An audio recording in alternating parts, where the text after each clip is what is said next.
అనురాగానికి స్వరమేది, సాగర ఘోషకు పెదవేది, ఎవరికి వారే ఎదురుపడి ఎదలు రగులు ఎడబాటులలో చివరికి దారే మెలికపడి నిన్ను చేరగనే నే శిలనైతిని.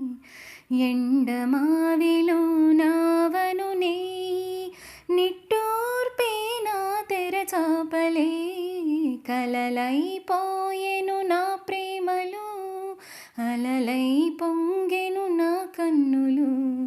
కలలైపోయెను నా ప్రేమలో అలలై పొంగెను నా కన్నులు. మదికే అతిథిగా రానేలను, సెలవైనా అడగకపోనేలను, ఎదురు చూ